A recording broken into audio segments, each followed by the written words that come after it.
Au sud de la Louisiane, un tueur violent en cavale assassine ses victimes dans leur propre maison. Les cadavres s'accumulent à un rythme effarant. Les autorités font l'impossible pour trouver des indices. Elles ont finalement recours aux sciences comportementales et espèrent déceler des constantes dans les agissements du tueur qui permettront de l'identifier.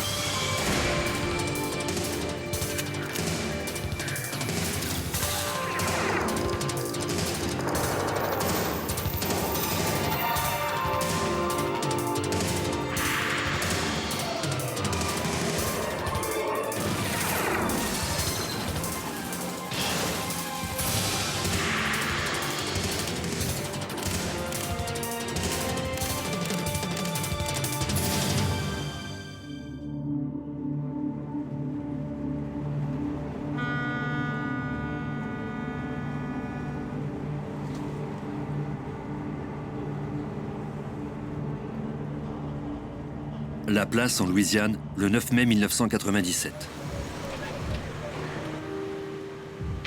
À 9h46, James Lowell Jr., un agent de police de la paroisse de Saint John, s'arrêta chez ses parents.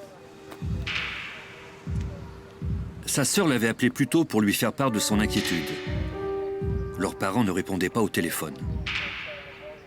Le policier constata alors que la porte d'entrée n'était pas verrouillée. Il trouva alors son père, James Lowell, gisant par terre. Son visage était couvert de sang. Il vérifia le pouls de son père et constata que son cœur ne battait plus.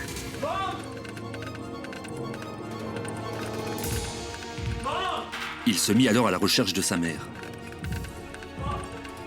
Il la trouva dans la cuisine, sauvagement battue. Anne-Mary Lowell était inconsciente et son cœur battait faiblement, mais elle était toujours en vie. L'agent demanda qu'on envoie une ambulance et des renforts.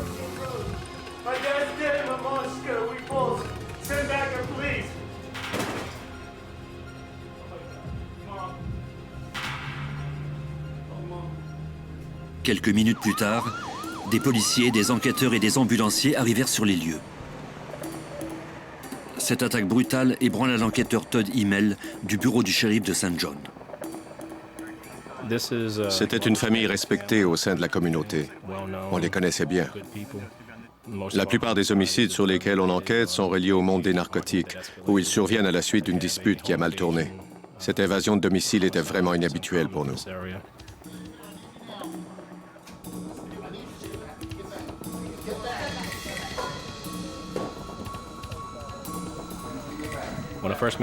Quand je suis entré dans la maison, j'ai été horrifié en voyant tout ce sang sur le sol et les murs. Les blessures des victimes étaient presque insoutenables à regarder. Les ambulanciers stabilisèrent l'état de Mme Lowell avant d'entreprendre le court trajet entre la maison et l'hôpital. Plus tard, au cours de la journée, elle succomba à ses blessures. L'agent Lowell raconta aux enquêteurs comment il avait trouvé ses parents. Il leur montra également la paire de lunettes de son père qui se trouvait sur le carrelage de la cuisine.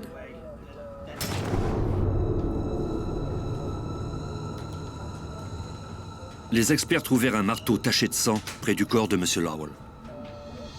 À en juger par la nature de ses blessures à la tête et au visage, ce marteau pouvait avoir été l'arme fatale.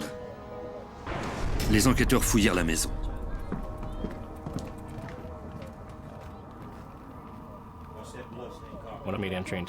Quand je suis entré dans le bureau et que j'ai aperçu les lunettes pour femme par terre, il m'est apparu évident qu'elle avait été attaquée à cet endroit.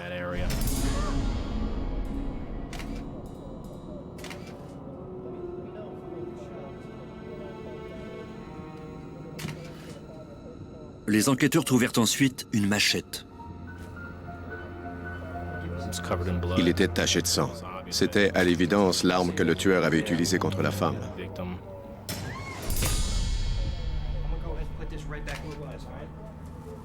Les enquêteurs remarquèrent alors que plusieurs volumes d'une encyclopédie avaient été jetés par terre.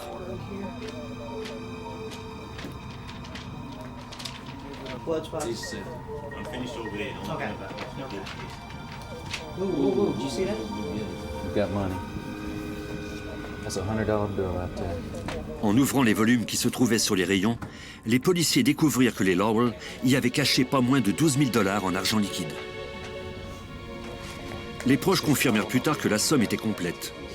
Cela indiquait que l'intrus n'avait pas trouvé cet argent.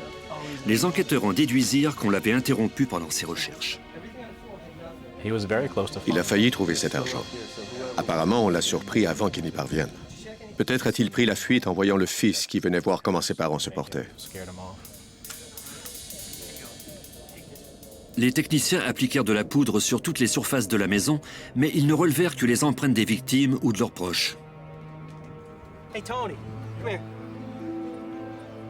Need you to get a couple of pictures of this. Les enquêteurs examinèrent ensuite tout autour de la maison. Ils constatèrent que la ligne téléphonique, de même que les fils du système d'alarme, avaient été sectionnés. En outre, une des fenêtres du garage avait été enlevée. On a trouvé à quel endroit il était entré, par une des fenêtres latérales. Apparemment, le tueur avait disposé d'assez de temps pour retirer le mastic d'un des carreaux d'une vieille fenêtre au cadrage en bois. L'enquêteur Himmel soupçonnait le meurtrier d'avoir pris tout son temps pour entrer chez les Lowell. L'endroit qu'il avait choisi était caché par une clôture et des arbres. Ainsi, personne ne pouvait le voir à l'œuvre depuis la rue. Il avait donc eu le temps voulu pour retirer le mastic de la fenêtre avant d'entrer par effraction dans la maison. Les enquêteurs se dispersèrent pour interroger les voisins des Lowell. Bien que la place soit une petite communauté aux liens étroits, personne n'avait vu quoi que ce soit d'anormal. Les policiers vérifièrent ensuite les antécédents judiciaires de toutes les personnes ayant eu des contacts récents avec la famille. Ils découvrirent alors qu'un homme à tout faire, embauché par les Lowell, avait passé 5 ans derrière les barreaux pour homicide involontaire coupable. On a examiné le passé de cet individu. Dès cet instant, on l'a mis sous surveillance. 3 jours plus tard, la police alla chercher l'homme en question pour le soumettre à un interrogatoire en règle. Celui-ci clama son innocence, mais l'examen polygraphique semblait indiquer qu'il mentait. Les enquêteurs obtinrent un mandat de perquisition de la maison du suspect pour y chercher des indices. La police scientifique utilisa du luminol combiné à un éclairage ultraviolet pour relever la moindre trace de sang. Les enquêteurs croyaient que l'ex-prisonnier pouvait avoir assassiné les Lowell et être rentré immédiatement chez lui après son méfait. Une fois à la maison, il avait peut-être laissé des traces infimes de sang. Malheureusement, les efforts des experts furent vains. Bien que les enquêteurs ne soient pas parvenus à établir de lien entre le suspect et les meurtres, ils le gardèrent sous surveillance. 5 jours plus tard, l'enquêteur Himmel se rendit sur la scène d'un autre homicide violent. Un 3e membre connu de la communauté avait été assassiné. Les policiers dépêchés sur les lieux après qu'on eut signalé la disparition de la victime trouvèrent le corps de Joyce Gilmer, âgé de 58 ans, dans la cour arrière de sa maison. Selon sa famille, sa voiture avait disparu.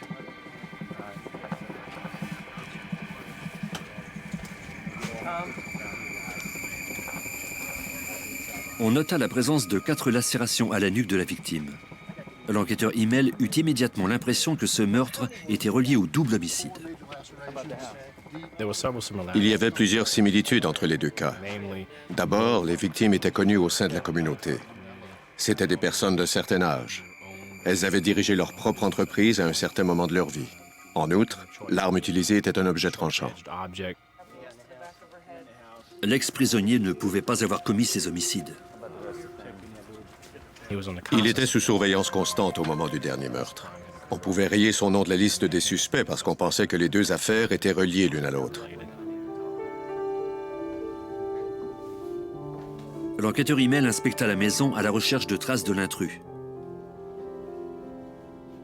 Il n'en trouva que dans la chambre à coucher principale. Le meurtrier semblait savoir exactement ce qu'il voulait. La famille de la victime avait signalé la disparition d'un coffre-fort. La seule pièce sans dessus-dessous était la chambre à coucher principale où se trouvait le coffre-fort, ce qui indiquait que le meurtrier savait exactement ce qu'il cherchait quand il était entré dans la maison. Comme il savait que le coffre-fort était dans la chambre, il y avait fort à parier qu'il connaissait bien la victime. Ça pouvait d'ailleurs expliquer pourquoi il l'avait tué. Comme elle le connaissait, elle aurait pu l'identifier par la suite. Les enquêteurs ne trouvèrent aucune trace de sang dans la maison. Ils en conclurent que la victime avait été amenée de force dans la cour arrière, où on l'avait assassinée. Les techniciens judiciaires fouillèrent la maison à la recherche d'indices, recueillant notamment des cheveux, des fibres et des empreintes digitales. Le meurtrier avait été prudent. Une fois de plus, il n'avait rien laissé derrière lui. Plus tard le même jour, les enquêteurs trouvèrent la voiture de Joyce Gilmer dans l'aire de stationnement d'un hôtel, à seulement quelques kilomètres de sa maison. Les policiers firent remorquer le véhicule jusqu'à la fourrière de la police pour analyse. Quand on a découvert cette voiture, la clé était toujours dans le contact. Il était donc évident que le meurtrier ne l'avait prise que pour se rendre à sa voiture à lui, ou alors que quelqu'un d'autre était venu le chercher à cet endroit. Les experts recueillirent de nombreuses empreintes digitales pour découvrir qu'elles appartenaient toutes à la victime ou à des membres de sa famille. Pour Immel, il s'agissait là d'une autre impasse. On ne disposait d'aucun indice matériel qui nous aurait donné quelque indication sur l'identité du meurtrier. Les enquêteurs visionnèrent les rubans magnétoscopiques provenant des caméras de sécurité de l'hôtel. Malheureusement, les appareils ne filmaient pas le secteur où la voiture volée avait été abandonnée. C'était très exigeant pour moi de devoir déterminer qui était l'auteur de ces crimes. Je travaillais 20 heures par jour et ne dormais que 4 heures. C'était très stressant. Ne disposant que de ressources limitées et de seulement quelques indices, le bureau du shérif de St. John dut se résoudre à appeler le bureau du FBI de la Nouvelle-Orléans. Les enquêteurs espéraient que les experts en profil psychologique pourraient les aider à identifier le meurtrier sanguinaire.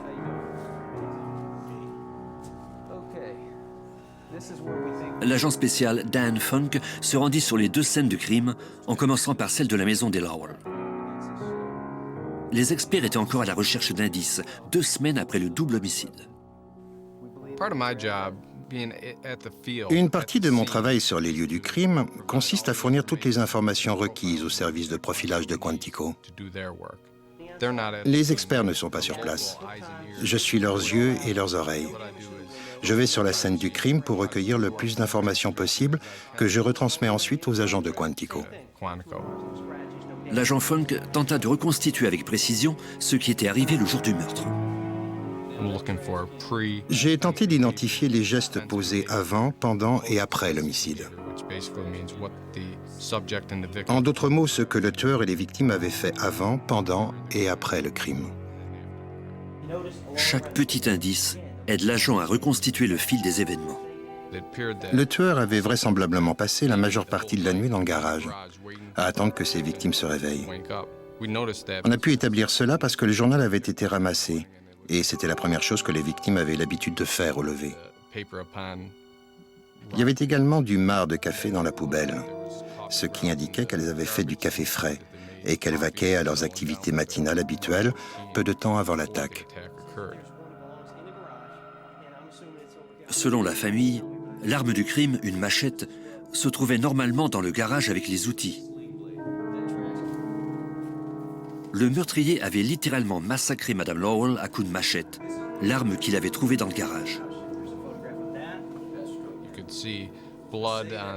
Il y avait du sang par terre et sur les murs. En marchant dans la maison, on pouvait voir du sang partout. Il y avait des marques sur les murs et les montants de porte. On pouvait facilement imaginer le sujet frappant sauvagement la victime de son arme.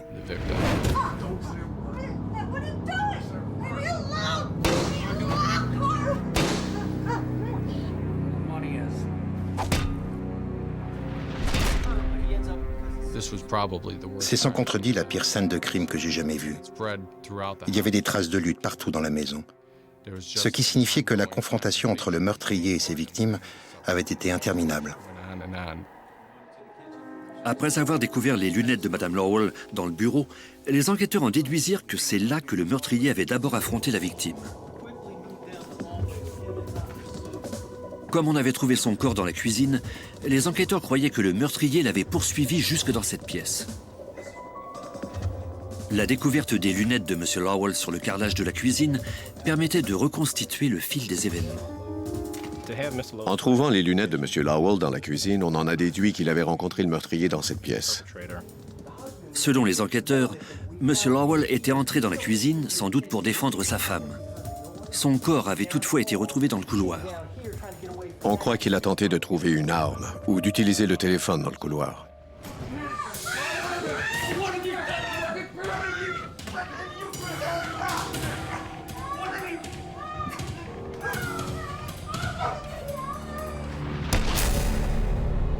Après avoir examiné les deux scènes de crime, l'agent Funk croyait avoir recueilli toutes les informations dont avaient besoin les experts de Quantico.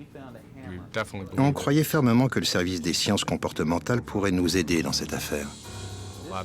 Il y avait eu beaucoup d'interactions entre les victimes et l'auteur de ces meurtres. On avait identifié assez de comportements pour pouvoir esquisser son profil.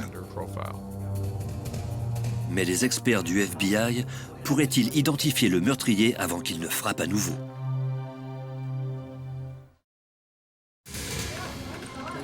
En Louisiane, un meurtrier avait assassiné 3 habitants respectés d'une petite localité. Il frappait avec une violence extrême sans jamais laisser d'indices derrière lui.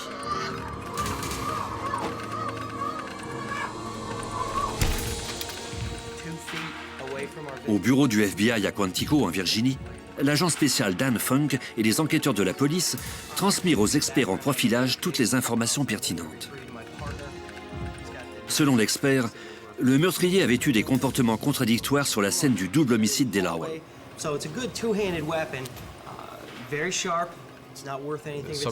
Le sujet commettait ses cambriolages avec méthode. Mais quand il tuait, son comportement devenait désorganisé. Il apportait des outils pour couper l'alimentation du système d'alarme ou la ligne téléphonique et pour entrer dans la maison. Mais une fois à l'intérieur, son comportement devenait erratique et il se servait d'armes qu'il trouvait sur place. Les experts notèrent également que le côté méthodique cédait la place à une sauvagerie extrême quand l'intrus se retrouvait face à ses victimes. La brutalité des meurtres laissait entrevoir une personnalité très confuse. Mais l'expert annonça aux enquêteurs de St. John qu'il ne pouvait pas dresser un profil du meurtrier assez crédible en se basant sur 2 crimes seulement. Son équipe et lui devraient obtenir plus de données. L'expert conseilla aux enquêteurs de fouiller dans les dossiers de leurs enquêtes irrésolues pour tenter de trouver d'autres cas identiques dans tous les comtés de la région.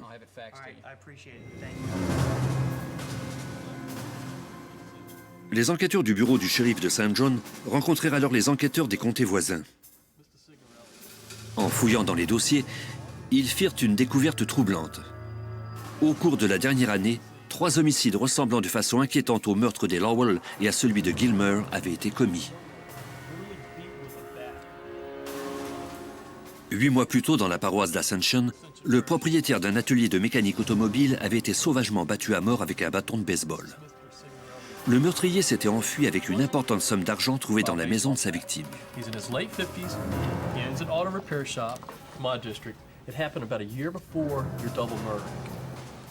5 mois plus tard, dans la paroisse de St. James, une femme de 58 ans avait été battue et poignardée à mort dans sa maison. La police avait trouvé un couteau ensanglanté dans l'évier. On n'avait toutefois relevé aucune empreinte digitale suspecte sur l'arme du crime ou dans la maison. Moins de 3 semaines plus tard, toujours dans la localité d'Ascension, une femme de 71 ans avait été battue et poignardée à mort dans sa chambre à coucher. La victime avait été poignardée à plusieurs reprises et frappée avec un trophée. Les enquêteurs trouvèrent un coffre-fort ouvert dans un placard d'une des chambres. Son contenu, dont on ignorait la valeur, avait disparu. La ligne téléphonique et les fils du système d'alarme avaient été coupés. Les enquêteurs conclurent que le meurtrier pouvait être l'auteur d'au moins 6 homicides. Mais avant que le groupe d'intervention puisse demander au FBI d'examiner ces nouveaux cas et d'en tirer un profil plus détaillé, le meurtrier passa à l'attaque à nouveau. Peu après 4 heures du matin, le 7 juillet 1997, les enquêteurs du bureau du shérif d'Ascension se rendirent chez Vincent et Julie Rowland. L'agent arrivé avant eux mit au fait le sergent détective Mike Tony de la situation. Le bureau du shérif a répondu à l'appel au service d'urgence. Lorsque les patrouilleurs sont arrivés à la maison, Ils ont appris qu'il y avait eu une invasion de domicile. L'attaque avait été brutale. 2 personnes âgées de notre localité avaient été sauvagement attaquées. On informa à l'enquêteur Tony que le couple avait subi de multiples lacérations et qu'il avait été blessé par balle. Miraculeusement, les 2 victimes avaient survécu. Le lendemain, Tony se rendit à l'hôpital et apprit qu'on avait réussi à stabiliser leur état. Un médecin déclara à l'enquêteur qu'il avait retiré des dizaines de plombs de calibre 410 des tissus du visage, du cou et de la poitrine de ces 2 patients. Si l'assaillant avait utilisé une arme de plus gros calibre, les Rowland n'auraient sans doute pas survécu à l'attaque. Parmi toutes les blessures de M. Rowland, il y avait une profonde entaille de couteau et une blessure de projectile au visage. Il est remarquable qu'il ait pu nous parler et nous donner des informations sur le crime. Il était déterminé à nous aider parce qu'il voulait que son assaillant soit capturé. Il nous a soigneusement décrit l'attaque. L'homme déclara aux enquêteurs que sa femme et lui dormaient dans leur lit. Il était environ 2 heures du matin. Il a été réveillé en recevant une grosse pierre de 15 kilos au visage. Il a alors essayé de se lever et l'assaillant a commencé à le frapper de son couteau au visage. Il a tenté de se défendre. L'homme le frappa à coups de machette à de multiples reprises. Rowland déclara que l'intrus lui avait ensuite ordonné d'ouvrir le coffre-fort qui se trouvait dans le placard. Rowland lui avait répondu qu'il en était incapable parce qu'il était trop grièvement blessé. L'assaillant l'entraîna alors de force dans la salle de bain.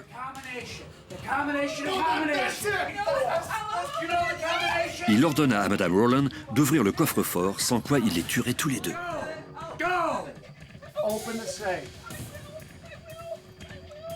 Let's go, you're taking forever!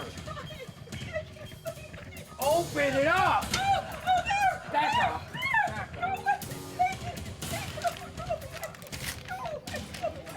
Le coffre-fort contenait plus de 100 000 $ en argent liquide.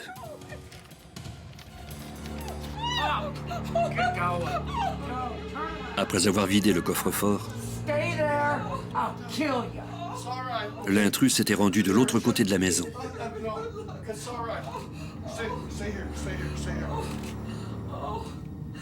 Rowland pouvait voir son assaillant par la fenêtre de la salle de bain.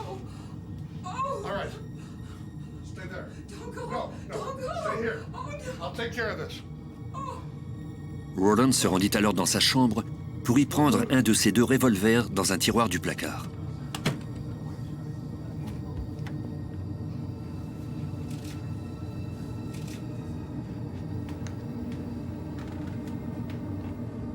Il se cacha ensuite derrière le canapé et il attendit.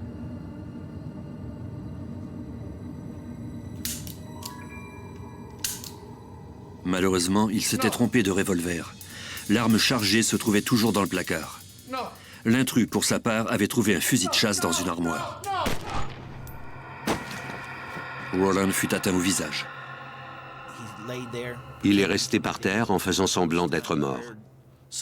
Il a alors entendu quelqu'un s'approcher de lui, sans savoir qu'il s'agissait de sa femme. Il a ensuite entendu un autre coup de feu et il a réalisé que l'intrus venait de tirer sur sa femme.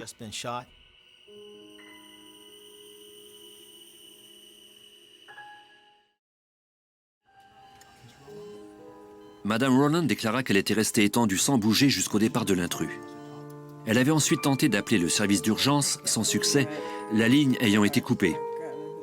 Terrifiée et perdant beaucoup de sang, elle était parvenue à se rendre chez son fils en voiture, d'où elle avait appelé la police. Les enquêteurs d'Ascension transmirent les dépositions détaillées aux enquêteurs. Ceux-ci étaient maintenant persuadés que cette attaque était reliée aux autres homicides.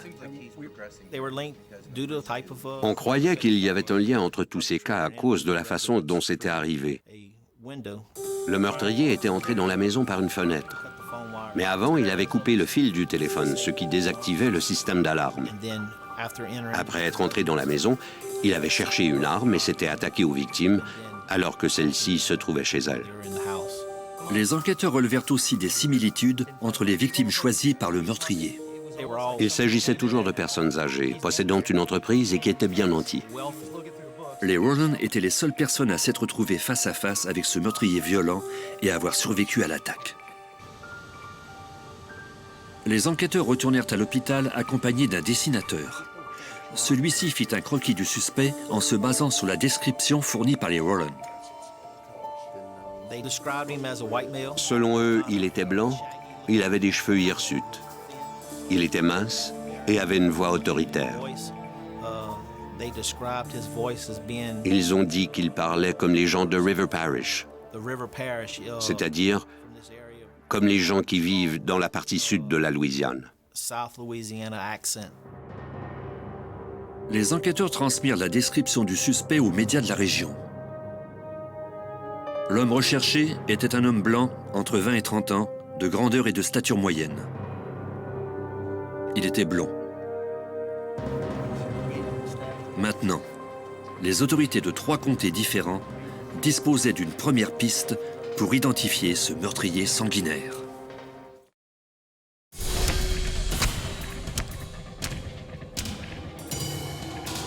Un couple âgé de Louisiane avait survécu à une attaque sauvage. L'assaillant était soupçonné d'avoir commis 6 meurtres au cours des 10 derniers mois. Maintenant, ce présumé tueur en série courait en liberté avec en poche plus de 100 000 $ en argent liquide. Munis des dépositions des survivants, les enquêteurs de la Louisiane retournèrent à Quantico en Virginie pour présenter ce nouveau cas au service des sciences comportementales du FBI. Les experts furent également d'avis que les 6 homicides et la dernière attaque étaient imputables au même meurtrier. Selon eux, ils vivaient ou travaillaient vraisemblablement dans le secteur où les crimes avaient été commis. Ils vivaient de nuit et pouvaient s'être achetés récemment des biens largement au-dessus de ses moyens. Les enquêteurs disposaient maintenant d'un portrait sommaire du suspect, mais il fallait agir rapidement pour le capturer. L'agent spécial Dan Funk du FBI. Maintenant, on avait 2 témoins. Le sujet était certainement inquiet du fait que certaines personnes pouvaient l'identifier. On croyait qu'il essaierait peut-être de modifier son apparence ou de quitter le secteur. Les experts du FBI suggérèrent aux enquêteurs de former un groupe d'intervention et de demander au public d'être à l'affût de toute personne qui ressemblerait à l'homme apparaissant sur le portrait.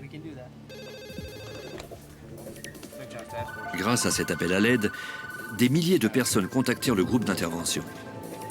Un gardien de sécurité travaillant dans un casino fournit alors une piste prometteuse. Selon lui, un des clients réguliers du casino ressemblait beaucoup au portrait robot diffusé à la télévision. L'enquêteur Mike Tony, du bureau du shérif d'Ascension. Selon lui, avant les attaques, ce type dépensait le peu d'argent qu'il avait et il était toujours mal habillé. Mais depuis que ces attaques avaient eu lieu, il avait commencé à dépenser beaucoup d'argent. Il portait des bijoux, se baladait en moto et avait modifié sa façon de s'habiller. Le gardien de sécurité ignorait toutefois le nom de ce client. Il nous a décrit cet individu, nous a dit ce qu'il aimait. De plus, il nous a indiqué qu'il conduisait un véhicule assez particulier. C'était une camionnette équipée d'un gros treuil à l'arrière, utilisé par exemple pour soulever des moteurs et autres objets lourds et les mettre dans le véhicule pour les transporter.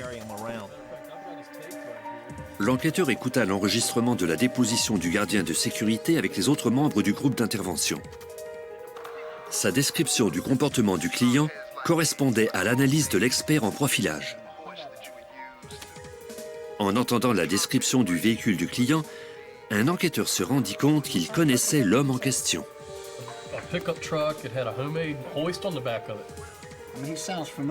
C'était un mécanicien automobile et il avait déjà travaillé pour un des amis de l'enquêteur, c'est-à-dire pour l'homme qui avait été battu à mort avec un bâton de baseball dans sa maison 6 mois plus tôt. Ce meurtre avait d'ailleurs été associé au tueur en série. Le mécanicien en question s'appelait Daniel Blank. Celui-ci avait travaillé à l'atelier de mécanique automobile que possédait la victime. Il faisait d'ailleurs partie des 36 individus interrogés à la suite du crime. Il s'était volontairement prêté à l'interrogatoire et rien dans son comportement n'avait éveillé les soupçons des policiers. En vérifiant ses antécédents judiciaires, on avait découvert qu'il avait fait l'objet d'une arrestation pour un délit mineur dans la paroisse de St. James. Les enquêteurs se rendirent à la dernière adresse connue de Daniel Blank pour l'interroger.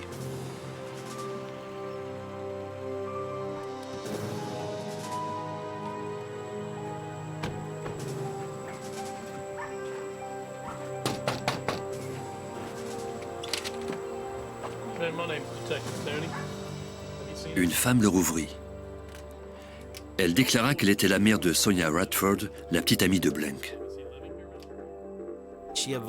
Elle nous a informé que Daniel Blank et sa petite amie venaient tout juste de déménager au Texas et qu'ils n'étaient pas là. Je lui ai laissé mes coordonnées en lui demandant si elle parlait à Blank de l'aviser qu'on voulait lui parler. Les agents du FBI de la Louisiane contactèrent ensuite l'agent spécial Rick Locke du bureau de Lufkin au Texas. Celui-ci a demandé que l'on protège son identité, car il est souvent appelé à travailler comme agent d'infiltration. Chaque fois qu'on se retrouve devant une série de meurtres violents et qu'on croit qu'un tueur en série est à l'œuvre, cette enquête est placée tout en haut de la liste des priorités. L'agent Locke demanda au lieutenant détective Mike Nettles du bureau du shérif de Park County de retracer Daniel Blank et de le faire surveiller. En fouillant dans les bases de données des services publics, Nettles découvrit que Blank vivait avec sa petite amie Sonia Radford dans un parc pour caravanes à Onalaska. Après l'avoir identifié, on a commencé à monter un dossier sur lui. On essayait de voir s'il dépensait beaucoup d'argent et s'il en avait beaucoup. On savait que d'importantes sommes avaient été volées sur des scènes de crime dans le sud de la Louisiane. L'agent Locke et l'enquêteur Nettles surveillaient étroitement le suspect. Pendant qu'on surveillait Blank, on a constaté qu'il avait fait l'acquisition de nouveaux véhicules depuis son arrivée au Texas. Il avait acheté une caravane. Puis, il avait loué un atelier de mécanique et avait ouvert sa propre entreprise sous le nom de Daniels Automotive. Les registres indiquaient que Blank avait loué le garage au nom de sa petite amie.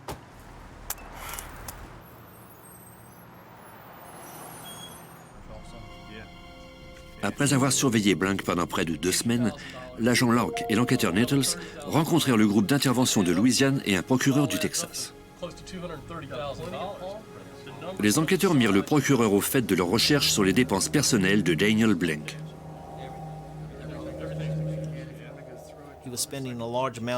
Il dépensait beaucoup d'argent, ce qui correspondait au profil du suspect. Après avoir examiné ses dépenses, on a appris que pendant toute l'année où il avait dépensé ces sommes, il n'avait touché aucun revenu, selon son relevé d'emploi. Pour le procureur, ces preuves indirectes étaient certes troublantes, mais rien ne prouvait formellement que Blank s'était trouvé sur l'une des scènes de crime ou avait utilisé une des armes retrouvées sur ces lieux. Pour faire accuser Blank, il devrait trouver des preuves irréfutables de son implication.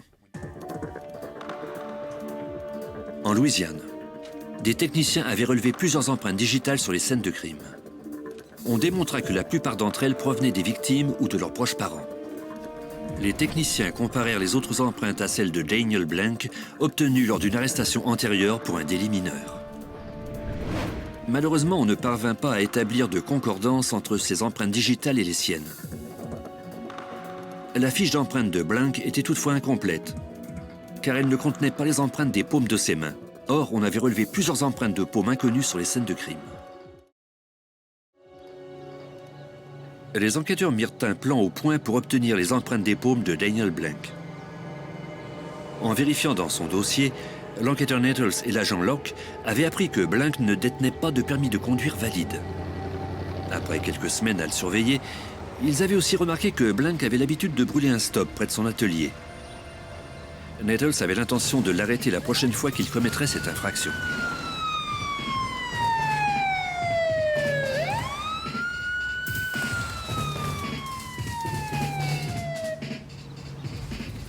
How you doing? Your driver's license registration? I don't have my license on me. Comme prévu, Blank fut incapable de présenter un permis de conduire valide. My license expired. Okay, so we're gonna go ahead and have to go down to the courthouse.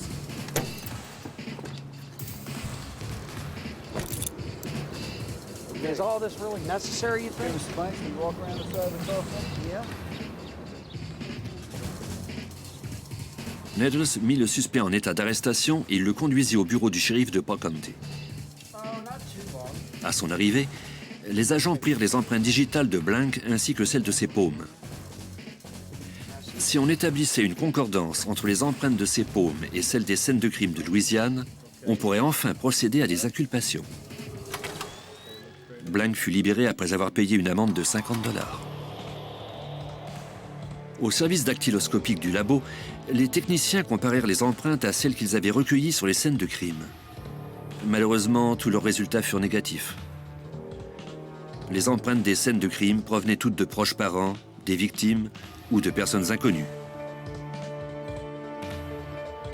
Pour l'heure, le présumé tueur en série Daniel Blank resterait en liberté. En Louisiane, 6 personnes étaient mortes, victimes d'un meurtrier particulièrement violent. Une enquête d'envergure avait permis d'identifier un suspect, mais pour l'instant, on ne disposait d'aucune preuve de son implication dans ces crimes. Le meurtrier était instable. Les enquêteurs devaient le mettre derrière les barreaux le plus vite possible. Maintenant, la seule personne qui pouvait leur fournir des indices était le meurtrier lui-même. L'agent spécial Rick Locke du FBI nous explique. On a décidé de poursuivre l'enquête en interrogeant longuement Blank et en fouillant sa propriété.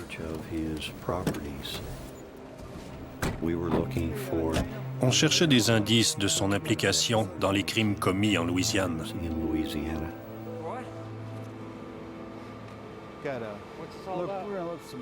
Les enquêteurs présentèrent à Daniel Blank des mandats de perquisition de son entreprise et de sa maison. L'enquêteur Nettles lui demanda ensuite de l'accompagner au palais de justice pour répondre à quelques questions. Il accepta.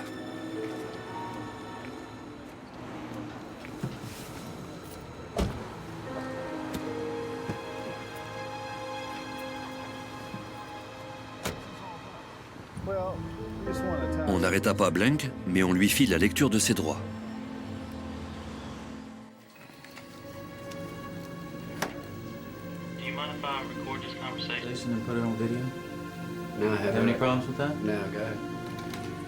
Les enquêteurs Mike Tony et Todd Email menèrent cet interrogatoire. C'est extrêmement stressant car vous savez que vous allez soit obtenir des aveux et résoudre toute l'affaire, soit ne rien obtenir du tout.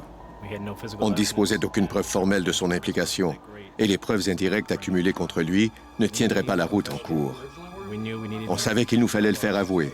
Il fallait qu'il nous dise qu'il avait tué toutes ces personnes. Sans ça, on n'avait rien. On a décidé de commencer à l'interroger à propos de son passé, de lui poser des questions dont on connaissait déjà les réponses sur sa famille, ses études, son travail. Ça nous a pris environ 1 heure, 1 heure et demie. Ensuite, on a commencé à lui parler des homicides. L'interrogatoire a commencé à être intéressant vers la 3e heure, je dirais. C'est à ce moment-là qu'on lui a posé des questions sur les homicides. On lui a demandé s'il ne trouvait pas étrange que 2 de ses anciens patrons aient été tués. Il a alors montré une certaine nervosité.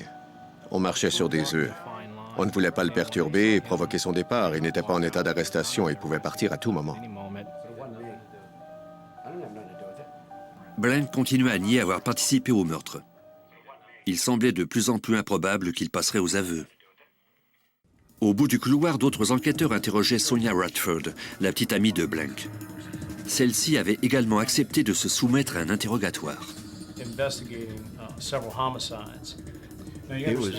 Elle avait consenti de son plein gré à se soumettre à cet interrogatoire et elle aurait pu partir à tout moment. Les agents l'ont approchée et lui ont demandé si elle accepterait de les rencontrer au palais de justice pour répondre à quelques questions. Elle a dit oui. Sonia déclara aux enquêteurs qu'elle ne s'intéressait pas aux affaires de Daniel, mais elle reconnut qu'il sortait souvent le soir sans lui dire où il allait.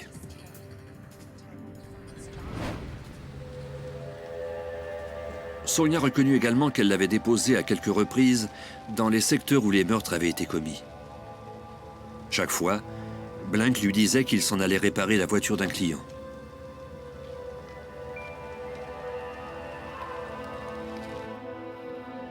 Pour la jeune femme, il était inconcevable que Daniel soit mêlé à ces crimes. Dans l'autre salle d'interrogatoire, Daniel s'entêtait à nier sa culpabilité dans les crimes.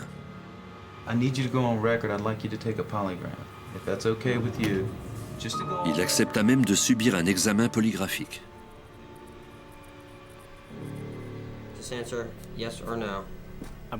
Je crois qu'il a accepté de subir ce test parce qu'il voulait montrer qu'il était coopératif et par conséquent innocent.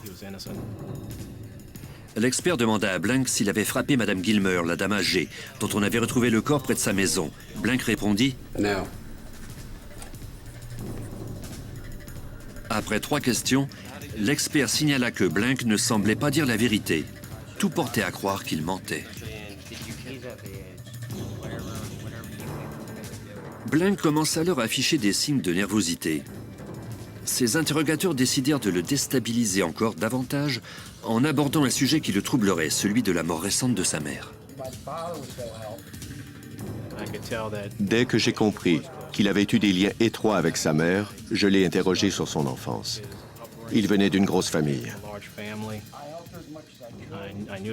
Il n'avait pas eu une enfance facile à cause d'une part du fait qu'ils étaient nombreux et d'autre part que ses parents tiraient le diable par la queue pour les nourrir et les soutenir.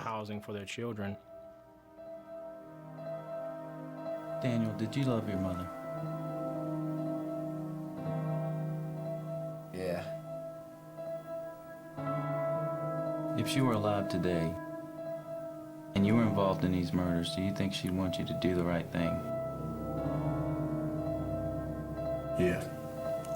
Did you mean to kill Mrs. Gilmore? No. Ce moment a été très important. C'est la première fois qu'il reconnaissait avoir joué un rôle dans ce crime. Après ses premiers aveux, Blank semblait incapable de s'arrêter. Il reconnut être l'auteur des 6 homicides et des 2 tentatives de meurtre. Il raconta à l'enquêteur Email comment il avait commis le premier meurtre 8 mois avant le double homicide à St. John. Blank affirma qu'il travaillait pour la victime, un homme qui lui devait de l'argent pour un travail qu'il avait accompli. Il était entré chez lui et l'avait trouvé endormi sur le canapé. En tentant de prendre son portefeuille, l'homme s'était réveillé. Blank déclara que l'homme l'avait frappé avec un bâton de baseball avant de trébucher et de tomber par terre. Blank en avait alors profité pour s'emparer du bâton et pour le frapper à son tour. Il ne s'était arrêté qu'après la mort de l'homme. Il avait alors volé les 8 ou 900 $ qui se trouvaient dans les poches de sa victime. Il était conscient que ce qu'il faisait était mal. Il connaissait la différence entre le bien et le mal. Je crois qu'après ce premier homicide, c'est devenu de plus en plus facile pour lui, chaque fois qu'il commettait un autre meurtre. Lors de ses aveux, Blank répéta à maintes reprises qu'il s'agissait de légitime défense. Selon lui, les 6 victimes l'avaient attaqué en premier. So he was trying to kill you. They were trying to kill me. I understand. But we appreciate you being honest. I came in right. Même si Blank s'était donné le beau rôle, il avait presque une mémoire photographique des crimes. Sa reconstitution des faits était étonnante, de même que la quantité de détails dont il se souvenait. Il a pu dresser des plans des maisons où il était entré et faire des croquis des armes utilisées. Son souci du détail était vraiment incroyable. Les aveux se poursuivirent pendant les 13 heures suivantes. Quand il a terminé sa déposition, il était très à l'aise et buvait sa boisson gazeuse tout en fumant une cigarette. Il nous racontait presque nonchalamment comment il avait commis ses crimes. Les autorités texanes arrêtèrent Daniel Blank sur présomption de meurtre et le renvoyèrent en Louisiane pour qu'il puisse y subir son procès.